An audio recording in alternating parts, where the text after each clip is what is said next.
काय मंडळी, काय म्हणतायत? कसे आहेत सगळे? मजेत ना? मजेतच राहायचं. आज मी तुम्हाला ना एक छानशी गोष्ट सांगणार आहे आणि त्या गोष्टीचं विशेष म्हणजे त्या गोष्टीतलं स्थळसुद्धा दाखवणार आहे. त्यामुळे व्हिडिओ शेवटपर्यंत पहा. मी अपर्णा आपल्या नवीन व्लॉगमध्ये तुम्हा सर्वांचं स्वागत करते. ही गोष्ट आहे माता सतीची, म्हणजेच पार्वती. दक्षराजांची मुलगी माता सती ही घरच्यांच्या विरोधामध्ये जाऊन भगवान शंकराशी लग्न करते. परंतु हा विवाह घरामध्ये कोणालाच मान्य नसतो. एके दिवशी काय होतं की दक्षराजा मोठा यज्ञाचा आरंभ करतात. या यज्ञामध्ये सगळ्या देवी देवतांना बोलवलं जातं, परंतु माता सती आणि भगवान महादेवांना मात्र बोलवलं जात नाही. तरीसुद्धा वडिलांवरती राग न धरता माता सती त्या यज्ञाच्या सोहळ्यामध्ये उपस्थित राहते. परंतु तिथे भगवान शंकर आणि माता सती या दोघांचाही खूप मोठा अपमान केला जातो. त्यांना नको नको ते बोललं जातं. आपल्या पतीची होत असलेली निंदा पाहून माता सतीला खूप राग येतो आणि ती त्याच यज्ञकुंडात प्राणत्याग करते. ही गोष्ट जेव्हा महादेवांना कळते तेव्हा महादेव खूप क्रोधित होतात. ते तिथे येतात, जळत्या सतीचं ते शरीर आपल्या हातामध्ये घेतात आणि संपूर्ण पृथ्वीवर तांडव करतात.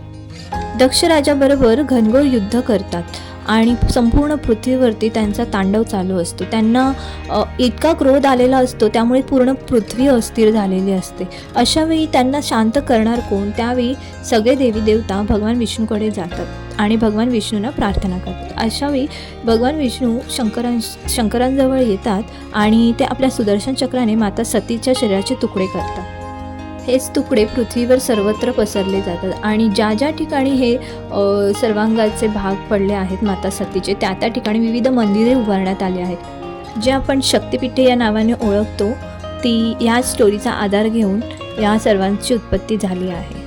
अशा प्रकारे कोप झालेले शंकर म्हणजेच क्रोधायमान झालेले शंकर म्हणून त्यांना कोपेश्वर म्हटलं जातं आणि त्यांना समजवण्यासाठी, त्यांना शांत करण्यासाठी जे धावून आले ते विष्णू, धोपेश्वर म्हणून त्यांना धोपेश्वर म्हटलं जातं. तर या मंदिराचं वैशिष्ट्य असं की या मंदिरामध्ये शंकराची सुद्धा पिंड आहे. दुसरे जे शिवलिंग आहे ते आपल्या विष्णूंचे आहे असं म्हटलं जाते. म्हणजेच या मंदिरामध्ये 2 शिवलिंग आहेत. आणि दुसरा एक विशेष म्हणजे या मंदिरामध्ये नंदी नाही आहे. अशा प्रकारे रहस्यांनी भरलेलं हे मंदिर आज मी तुम्हाला दाखवणार आहे. कोल्हापूरचं शेवटचं ठिकाण असलेले खिद्रापूर येथे कृष्णा नदी काठी बसलेले हे शिवमंदिर. हे शिवमंदिर बदामीचा चालुक्य राजा दुसरा पुलकेशी याने बांधले आहे असे म्हणतात. विट्टी दांडू, हिरवं कुंकू या चित्रपटांचे चित्रीकरण याच मंदिरात झाले. परंतु जेव्हा कट्यार काळजात घुसली या चित्रपटातील जे भोला भंडारी हे गाणं आहे ते जेव्हा तिथे चित्रित करण्यात आलं, त्यावेळी या मंदिराला विशेष प्रसिद्धी मिळाली असं म्हणता येईल. हे मंदिर 6 टप्प्यांमध्ये पाहिले जाते. First is main entrance gate, second नगारखाना, थर्ड स्वर्गमंडप, फोर्थ सभामंडप, फिफ्थ अंतराळ कक्ष, सिक्स्थ अँड लास्ट गर्भगृह. याचा हा एंट्रन्स गेट एवढा सिंपल आहे ना की तुम्ही विचारही करू शकत नाही की आतमध्ये एवढी सुंदर कलाकृती असेल. पाहू शकता तुम्ही किती सिंपल आणि सोबर आहे. आपण एंटर केल्यानंतर फर्स्ट लागतो तो नगारखाना. या नगारखान्याची रचनासुद्धा उत्तमरित्या केली आहे. नगारखान्यामध्ये अशा विरगळीसुद्धा आहेत. विरगळ शक्यतो महाराजांच्या आपल्या किल्ल्यावरतीच पाहायला मिळतात, परंतु या कोपेश्वर मंदिरामध्ये युद्ध झालं होतं म्हणून त्यांच्या स्मरणार्थ कदाचित या विरगळी उभारल्या असतील. तसेच हे छोटे छोटे शिलालेख पाहायला मिळतात आणि या दगडांवरती सुद्धा एकदम सुंदर असे नक्षीकाम केलेलं आपल्याला दिसून येतं आहे. हे अशा सुंदर विरगळी आपण पाहतोय. नगारखान्यातून पुढे गेलो की आपण जातो ते स्वर्गमंडपाकडे. मी या मंदिरामध्ये येण्यासाठी उत्सुक होते ते याच गोष्टीला पाहण्यासाठी. स्वर्गमंडप हे या मंदिराचे सगळ्यात इम्पॉर्टंट आणि मोस्ट अट्रॅक्टिव्ह असा पार्ट आहे. तुम्ही इथे नीट बघितला तर हे कम्प्लिटली ओपन आणि पूर्ण आकाश यातून दिसतंय. किती सुंदर दिसतंय ना. आणि त्या आजूबाजूची जी कलाकृती आपण बघून ना थक्क व्हायला होतं सगळ्या गोष्टीवर. आणि हे ओपन असल्यामुळे ना एकदम चंद्रासारखं दिसतंय. शरद पौर्णिमेच्या रात्री या स्वर्गमंडपाच्या मधोमध चंद्र दिसतो आणि ही अनुभूती घ्यायला एकदा तरी नक्की यावं या मंदिरात. स्वर्गमंडप एकूण 48 खांबांवरती उभा आहे. या खांबांवर तुम्हाला ना 8 दिशांचे देवी देवता पाहायला मिळतील. कुबेर, यमराज, वरुण, अग्नी, वायू आणि ईशान्येमध्ये शिवजी. तसेच कार्तिकेयाची सुद्धा मूर्ती इथे आहे. तुम्ही नीट पाहिलं ना तर असं दिसून येईल कार्तिकेय सोडला तर बाकी सगळे डबल सीट आहेत. आपापल्या पार्टनर बरोबर आले आहेत असं वाटतं. जेव्हा एखादा नर्तक आणि नर्तकी या रंगशिळेवर उभं राहून डान्स करत असतील किंवा कला सादर करत असतील तेव्हा आजूबाजूला ते वरून देवी देवता त्यांच्याकडे पाहत आहेत. असं सुंदर दृश्य तयार होत असेल नाही?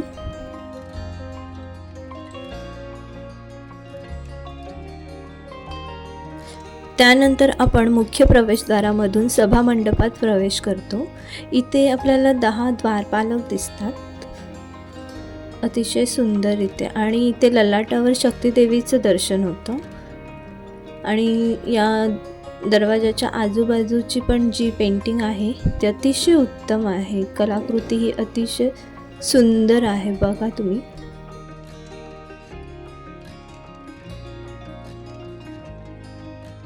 हा उत्तरेकडचा दरवाजा आहे आणि इथेही आपल्याला 10 द्वारपाल दिसतात आणि या दरवाजावरची कार्विंग सुद्धा अतिशय उत्तम आहे.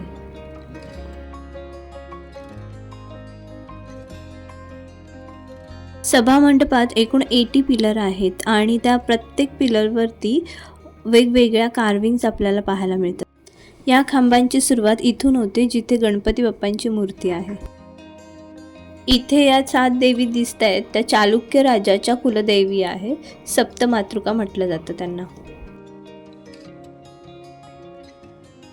या मूर्तीला आपण सगळेच जण ओळखू शकतो, जी की अन्नपूर्णा मातेची आहे. इथे विविध कीर्तिमुख पाहायला मिळतात. अतिशय सुंदर आणि सूक्ष्म असं नक्षीकाम आपल्याला दिसतं त्यावरती. ह्या इथे दिसणाऱ्या कीर्तिमुखामधील एक दृश्य पहा. विष्णूजीच्या मांडीवर लक्ष्मीजी बसल्या आहेत.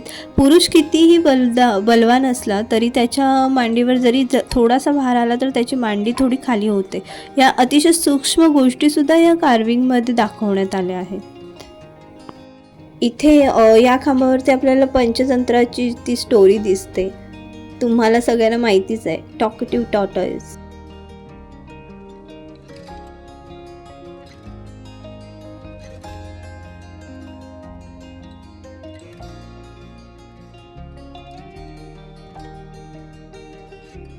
या खांबावरती अजून एक पंचतंत्रामधली स्टोरी आहे. ओळखून मला कमेंट बॉक्समध्ये नक्की सांगा.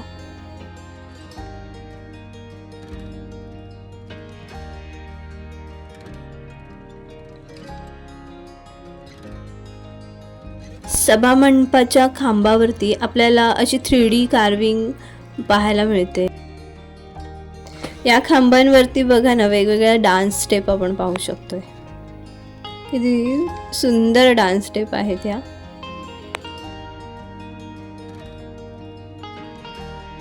अंतराळ कक्षामध्ये जाताना हे 2 द्वारपाल दिसतात. या द्वारपालाने एका हातात जो साप पकडला अतिशय हुबेहूब खऱ्या सापासारखा दिसतोय. आणि या मूर्त्या सगळ्या बेसॉल्ट रॉकच्या आहेत आणि इंटरलॉक सिस्टीमने बनवल्या आहेत. इवन हे पूर्ण मंदिरच इंटरलॉक सिस्टीमने बनवलं आहे.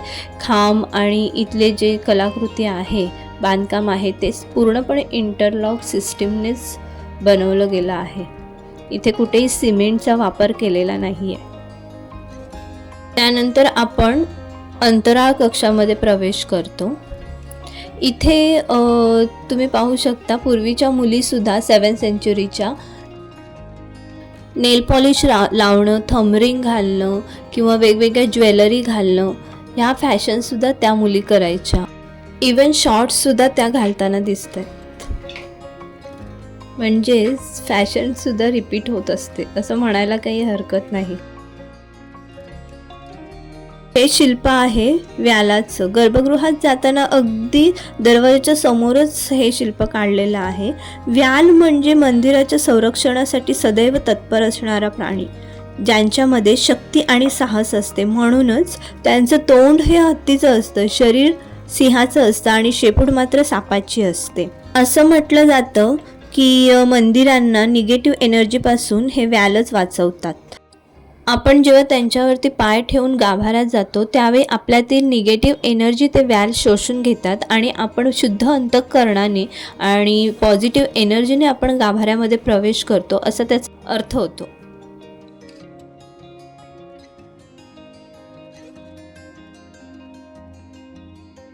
गर्भगृहाच्या ललाटावरती गजलक्ष्मी पाहायला मिळते.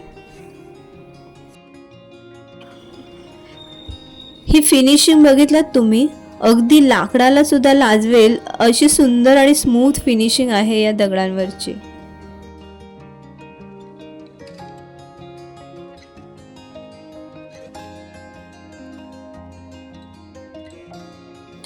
या गर्भगृहामध्ये 2 शिवलिंग आहेत. तेच एक मंदिराचं वैशिष्ट्य आहे. एक कोपेश्वर आणि दुसरं श्री धोपेश्वर.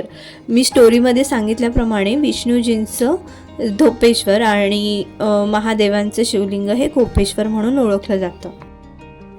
हा मंदिराचा दक्षिण दरवाजा आहे. इथे सुद्धा 10 द्वारपाल आहेत, परंतु आपण नीट बघितलं तर इथे 7 स्त्रिया आहेत आणि उरलेले 3 पुरुष द्वारपाल आहेत.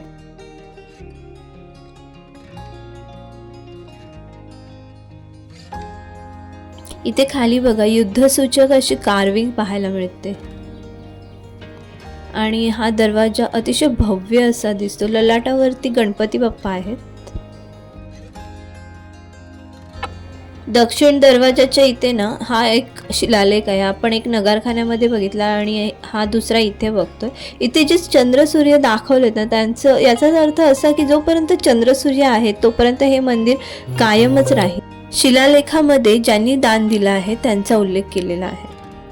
इथे हवा खेळती राहावे यासाठी या सुंदर नक्षीकामांच्या खिडक्या सुद्धा पाहायला मिळतात. आता आपण मंदिराच्या बाहेरील शिल्पकला पाहूया. इथे आपल्याला एक पाहायला मिळतं आदिलशहाच्या आक्रमणामुळे या कलेची नासधूस झाली आणि हे पाहणं म्हणजे आपलं दुर्दैवच म्हणावं लागेल. हे मंदिर आपण 2 भागांमध्ये पाहू शकतो. जी खालची लाईन आहे ती गजपंक्ती आणि वरती जे आहे ते नरपंक्ती. गजपंक्तीमध्ये तुम्ही पाहू शकता की देवी देवता गजारूढ देवी देवता आपण पाहू शकतो आणि वरती नरपंक्तीमध्ये विविध नर्तक नर्तिका आणि इतर मनुष्य कलाकार हे आपल्याला दिसून येतात.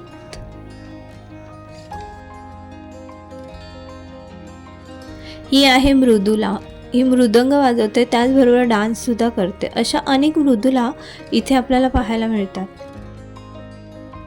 हिच्या बॉडी लँग्वेजवरूनच आपण ओळखू शकतो ही आळसा आहे. दुनियावरचा आळस भरलाय हिच्यामध्ये असं वाटतंय पाहून. अशा विविध आळसा म्हणजे खूप ठिकाणी अशा आळसा आपल्याला दिसून येतात. ही आहे सर्पनिका. हिच्या अंगाखांद्यावरती पूर्ण सापांनी लपटले हिला, म्हणून हिला विषकन्या सुद्धा म्हटलं जातं. आता इथे या स्त्रीला बघा, ही आहे पत्रलेखिका, लेटर लिहिते. म्हणजे यावरून अंदाज लागतो की तेव्हाही स्त्रिया शिकलेल्या होत्या, म्हणजे शिकायच्या, वाचन करायच्या, लिखाण करायच्या. इथे ती लेटर दाखवते आणि इथे जरा पुढे आलं ना आपण की इथे आपल्याला पाहायला मिळतं ती लिहिते लेटर. म्हणजे तिच्या हाताचं स्ट्रक्चर बघितलं ना तर कळतं की लिखाण चालू आहे इथे. आणि असंच जरा पुढे गेलं, इथून थोडंसं पुढे गेलं ना की इथे ती लिहिलेलं लेटर दाखवते. याचं शिल्प आहे. किती छोटे छोटे बारकाव्यांनी हे सगळं नमूद केलं इथे शिल्पकलेवरती. इथल्या या मुलींना बघितलं ना तर असं वाटतं किती फॅशनेबल होत्या यार तेव्हा पण मुली. अगदी शॉर्ट्स वगैरे, हिल्स वगैरे सगळ्या गोष्टी तुम्ही बारकाव्याने पाहाल ना तर आपल्यापेक्षा अतिउत्तम फॅशन इथे दिसून येते. इथे पहा ही मुलगी. ह्या सगळ्या शिल्पांमध्ये मला आवडलेले हे शिल्प आहे. म्हणजे एखादी मुलगी रागावलेली असते ना, रागिष्ट, तिच्या चेहऱ्यावरचे जे अचूक हावभाव या कलाकाराने टिपलेत ना, हॅट्स ऑफ आहे सिरियसली. म्हणजे एखाद्या मुलीला राग आला ना की तिचे डोळे, तिचं सर्वांग, असं म्हणजे प्रत्येक गोष्टी, छोट्या छोट्या गोष्टी एवढ्या त्यांनी बारकाव्याने टिपल्यात ना की विचारू नका. म्हणजे असं वाटतंय तिच्याकडे बघितलं की वाटतंय जोपर्यंत तू मला मनवत नाही ना तोपर्यंत माझा राग काय जाणार नाही. किती सुंदर काढलंय त्याने हे शिल्प खरंच. इथे पुढे गेल्यावरती ह्या छोट्या छोट्या देवळ्या दिसतात ना, त्याच्या खाली बरोबर ब्रह्मा, विष्णू आणि महेश यांच्या मूर्त्या साकारलेल्या आहेत. इथे महिषासूर मर्दिनीचं शिल्प दिसतं.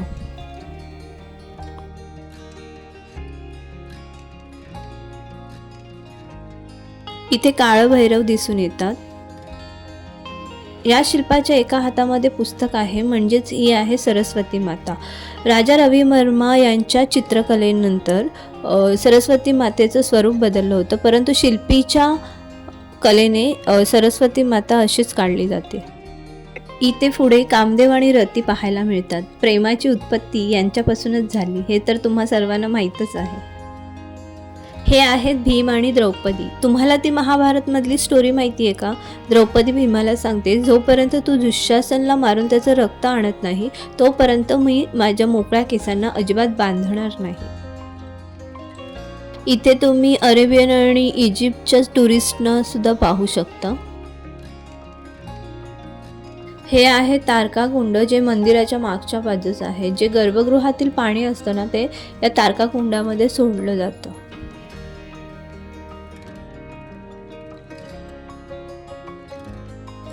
अशा प्रकारे तुम्हाला हे रहस्याने भरलेलं शिव मंदिर कसं वाटलं हे मला नक्की सांगा. आणि तुम्ही म्हणाल काय यारी नुसतं मंदिरं दाखवते, पण तुम्हाला माहिती आहे का, जे मंदिराच्या आजूबाजूला जे पॉझिटिव्ह एनर्जी असते, तिथला आजूबाजूचा जो निसर्ग असतो ना, तो अतिशय सुंदर असतो. आणि मला शिव मंदिर पाहायला खूप आवडतात, कारण ती एवढी शिल्पबंबाळ असतात ना, एखादा आपण पुस्तक वाचतोय अशीच फिलिंग येत असते. आपण खूप ठिकाणं फिरतो, परंतु थेट मनाला भिडणारी ठिकाणं फारच कमी. तुम्हाला जर अशी ठिकाणं आवडत असतील तर या ठिकाणाला एकदा नक्कीच भेट द्या. भेटू पुढच्या भागात. व्हिडिओ आवडल्यास लाईक करा.